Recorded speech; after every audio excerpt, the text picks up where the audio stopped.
दृष्टि आईएएस के audio article programme में एक बार फिर से आपका स्वागत है। मेरा नाम है सपना कुशवाहा। आज का हमारा आर्टिकल इंडियन एक्सप्रेस में प्रकाशित इन 2024 AI could give synthetic superpowers to reality, here's how लेख के सारांश पर आधारित है। इसमें टीम दृष्टि के इनपुट्स भी शामिल हैं। यह ऑडियो आर्टिकल सामान्य अध्ययन प्रश्न पत्र 3 के विज्ञान एवं प्रौद्योगिकी खंड से जुड़ा है। तो आइए आर्टिकल की शुरुआत करते हैं। आपने चैट जीपीटी या फिर अलेक्सा नाम तो सुना ही होगा। यदि हाँ, तो ये भी पता होगा कि लोग अलेक्सा से कैसे कैसे संवाद करते हैं। इन्हीं में से कुछ लोग अलेक्सा से भावनात्मक प्रश्न भी करते हैं, जिनका उत्तर वह मशीनी तरीके से ही देती है। अलेक्सा कुछ और नहीं बल्कि AI यानी आर्टिफिशियल इंटेलिजेंस है। AI से तात्पर्य कंप्यूटर जैसी मशीनों की ऐसे कार्यों की करने की क्षमता जिन्हें करने के लिए आमतौर पर मानव मस्तिष्क की आवश्यकता होती है। आर्टिफिशियल इंटेलिजेंस के जनक जॉन मैककार्थी के शब्दों में कहें तो AI इंटेलिजेंट मशीनों, विशेष रूप से कंप्यूटर प्रोग्रामों के निर्माण का विज्ञान और अभियांत्रिकी है। इन मशीनों में सीखने, कारण जानने, विश्लेषण करने, निर्णय लेने तथा दृश्यबोध करने जैसी कार्यक्षमताएं होती हैं। सरल भाषा में कहें तो AI एक सॉफ्टवेयर की क्षमता है जिसका विकास मानव जैसी बुद्धिमत्ता को विकसित करने और उसे लागू करने के लिए किया जाता है। इसमें AI मशीनों द्वारा, खासकर कंप्यूटर सिस्टम द्वारा मानव की बौद्धिक प्रक्रियाओं का अनुकरण किया जाता है। Chat GPT, smartphone, Google search, Siri, Cortana, Google assistant, video games, YouTube और फेसबुक आदि हमारी सामान्य रोजमर्रा की जिंदगी में उपयोग किए जाने वाले कुछ प्रमुख AI अनुप्रयोग हैं। ये AI की ही देन है कि स्मार्टफोन से आगे बढ़कर आज हम स्मार्ट होम, स्मार्ट ऑफिस की बात कर रहे हैं। हम कब क्या कर रहे हैं, हमारा स्वास्थ्य कैसा है, निकट भविष्य में हमें कौन सी बीमारी होने की संभावना है, इन सब पर AI की नजर बनी रहती है। अब ऐसे में सवाल उठता है कि AI किस प्रकार हमारे लिए लाभदायक है। इसके साथ ही इसका दूसरा पहलू क्या है। दरअसल AI हमारे रोजमर्रा से जुड़े कार्यों से लेकर आजीविका के कामों को करने में सक्षम है, या दूसरे शब्दों में कहें तो AI हमारे जीवन का अभिन्न अंग बन चुका है। इसके साथ ही यह आने वाले समय में हमारे जीवन में अधिक व्याप्त हो जाएगा। इस बात का पहला संकेत तब मिला जब ह्यूमन ने अपना AI पेन लॉन्च किया, जिसको लेकर कहा गया कि यह स्मार्टफोन की जगह ले सकता है। इस डिवाइस की बात करें तो इसे शर्ट या जैकेट में पहना जा सकता है। ये AI पेन वर्चुअल असिस्टेंट के साथ आता है, जो OpenAI और माइक्रोसॉफ्ट के टेक पर आधारित है। दरअसल AI पेन परिभाषित करता है कि हम AI के साथ कैसे इंटरैक्ट करते हैं। यह पिन सहजता से आपकी दैनिक दिनचर्या में शामिल हो जाता है और आपके आसपास की दुनिया के साथ आपकी बातचीत को बेहतर बनाता है। स्क्रीन रहित इंटरफेस, मल्टी मॉडल और निर्बाध तरीकों से निर्मित यह डिवाइस AI का एक सफल मॉडल पेश करती है। गौरतलब है कि मौजूदा समय में AI स्मार्टफोन से लेकर लैपटॉप तक हर चीज का महत्वपूर्ण हिस्सा है। इन उपकरणों में पहले से ही AI सीमित कार्यक्षमताओं के साथ उपलब्ध है। इसके अलावा वैज्ञानिक निकट भविष्य में जल्द ही ऐसे मॉडल को लाने की बात कर रहे हैं जिससे बिना इंटरनेट के ही डिवाइस पर AI का प्रयोग संभव होगा, जिससे प्रश्नों के उत्तर देने, बड़े पैमाने पर कंप्यूटिंग करने और वास्तविक समय में कार्यक्षमताओं को अनुकूलित करने में आसानी होगी। इतना ही नहीं, AI उपयोगकर्ताओं की विशिष्ट आवश्यकताओं के अनुसार वेबसाइट से लेकर गैजेट तक सब कुछ पर्सनलाइज करके बिंदुओं को जोड़ने में भी मदद करेगा। जैसे मान लीजिए आपने किसी शॉपिंग साइट्स पर किसी प्रोडक्ट की खोज की, तो इसके बाद आपके पसंद के अनुसार यह आपको अलग अलग साइट्स पर उस प्रोडक्ट पर उससे जुड़े उत्पादों की जानकारी प्रदान करेगा।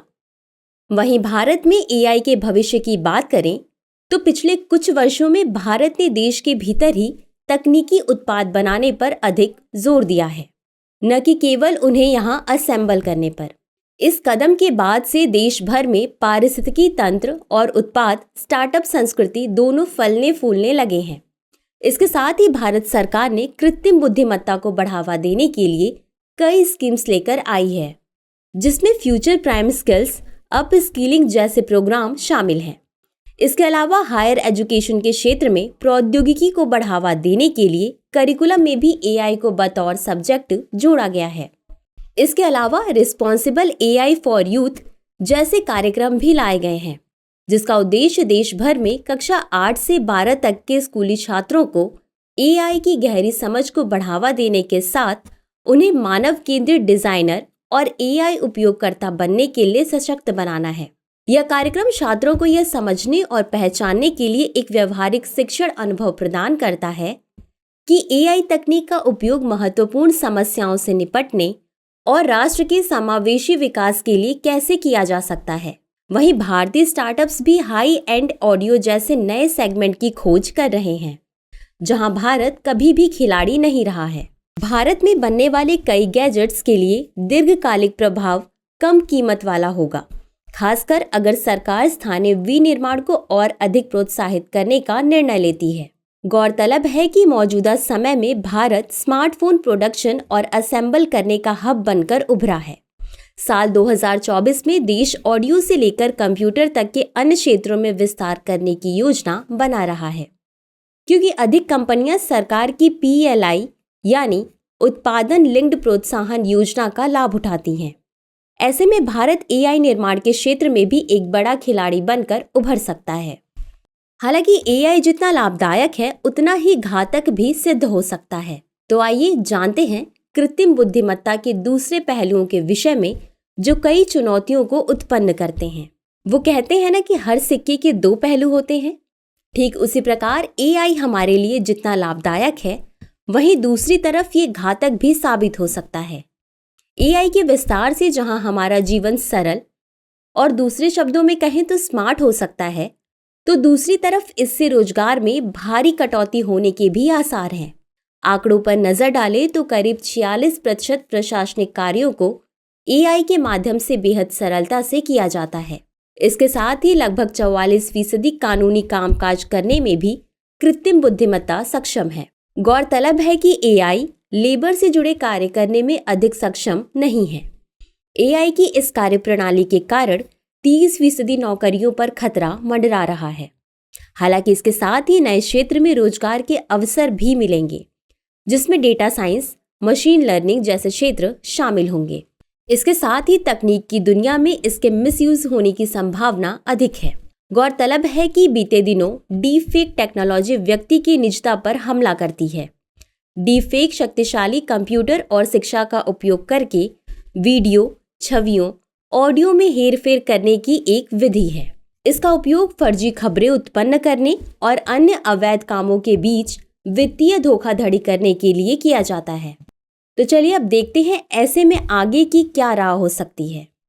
चूंकि इस बात से भी इनकार नहीं किया जा सकता है कि भविष्य कृत्रिम बुद्धिमत्ता पर आधारित कार्यों पर ही टिक सकता है। ऐसे में इस तकनीक के नकारात्मक परिणामों की पूर्व में ही कल्पना कर उनके हल निकालने पर बल देना चाहिए। इस मामले में दुनिया भर के देशों को एक साथ आगे आना होगा, क्योंकि ये मानव सभ्यता के भविष्य का मुद्दा है। साथ ही इससे इतना डरने की बात भी नहीं है, क्योंकि मानव ही मशीनों व कृत्रिम बुद्धिमत्ता का निर्माता है। यदि मानव को उससे खतरा महसूस होगा तो इस दिशा में सकारात्मक उपाय भी किए जा सकते हैं। यह सर्वज्ञात है कि मानव बुद्धि ही सबसे अधिक बुद्धिमान है। जहां तक मानव के रोजगारों के समाप्त होने की बात है, तो उसका भी समाधान ये मशीन ही प्रदान करती हैं, क्योंकि इन मशीनों का निर्माण, इनके लिए सॉफ्टवेयर तैयार करना, मशीनों का रखरखाव, पुनर्निर्माण आदि मानव के द्वारा ही किया जाएगा। अतः किसी भी प्रकार की अति से बचते हुए सकारात्मक दिशा में इसके नियंत्रित प्रयोग पर बल देने की जरूरत है, ताकि सभ्यता के विकास के अगले पड़ाव की ओर हम सकारात्मक और सुरक्षात्मक तरीके से आगे बढ़ सके। तो चलिए नोट करते हैं आज के सवाल को। वर्तमान समय में कृत्रिम बुद्धिमत्ता जैसी तकनीक ने कुछ नैतिक प्रश्न खड़े किए हैं। इस कथन का परीक्षण कीजिए। तो व्यूअर्स, आज के लिए बस इतना ही। मिलते हैं अगले एपिसोड में किसी अन्य टॉपिक के साथ। शुक्रिया।